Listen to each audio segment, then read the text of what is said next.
Oui, donc je m'appelle Pierre Baudéan. J'ai une formation technique et artistique.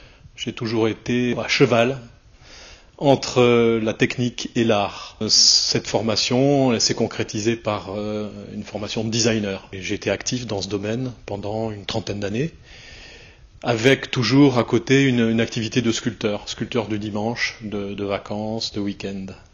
Et ce n'est que très récemment que j'ai pu me consacrer à 100% à l'art et à la sculpture en particulier. Le cheval, pour moi, c'est une longue réflexion que je n'avais jamais exprimée et expérimentée au réel. C'est l'année du cheval en Chine, donc ça a été l'occasion pour moi de me lancer dans l'aventure du cheval, et j'ai donc réfléchi à ce thème en réalisant cette année plusieurs sculptures différentes sur le cheval, et celle-ci en particulier dont vous voyez une maquette, et qui est la maquette figurant la réalisation qui sera présentée à Archeval. Alors cette sculpture s'appelle l'obstacle. J'aime bien raconter une histoire avec chacune de mes sculptures. L'obstacle, donc là on voit que le jockey est dans une attitude très offensive, très d'attaque. Il y a un obstacle sans doute à franchir ou un autre cavalier à dépasser. Le cheval, lui, est dans une attitude campée. Il est visiblement, lui, à l'arrêt, bloqué.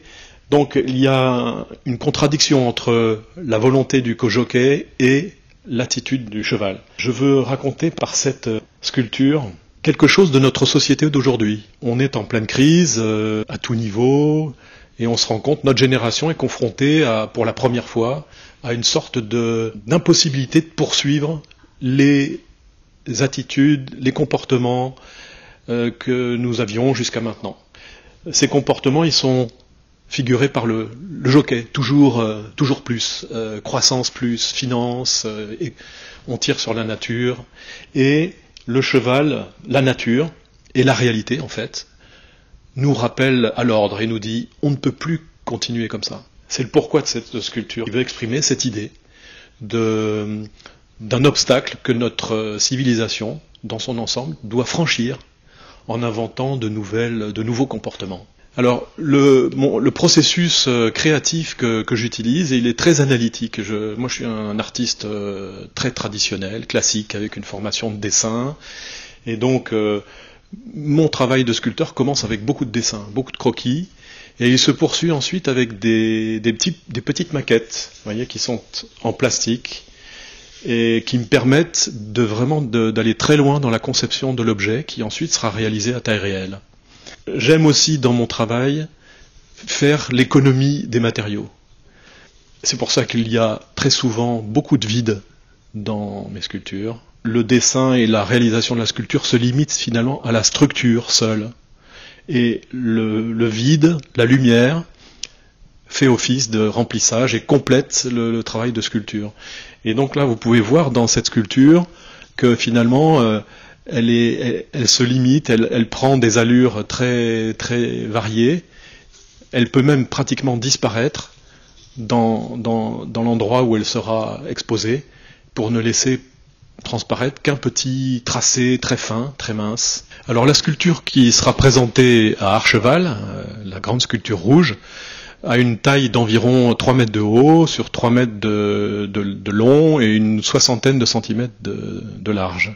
Elle fait une centaine de kilos, elle est très légère, elle est en inox.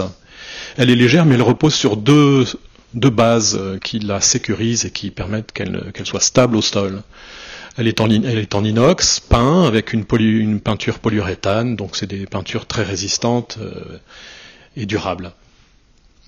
L'ensemble de la sculpture est démontable, si bien qu'on peut vraiment aisément la déménager et la disposer à l'endroit que l'on souhaite.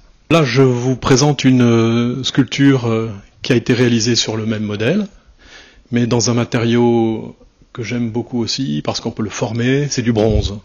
Donc il a également un aspect qualitatif du matériau, qui est là rivé avec des petits rivets cuivre, comme à la façon traditionnelle, comme une sculpture un petit peu industrielle à la Gustave Eiffel. L'intérêt aussi, c'est de pouvoir avoir la même sculpture à taille intermédiaire et pouvoir en profiter dans un intérieur plus petit qui ne permettrait pas d'installer une sculpture monumentale. Alors voici une troisième expression du même motif, cette fois avec du plastique coloré dans un treillis métallique. Et donc là, c'est un autre effet qui m'intéresse également dans mon travail, c'est la lumière, qu'elle soit colorée ou non, et les structures de la création, de la sculpture elle-même.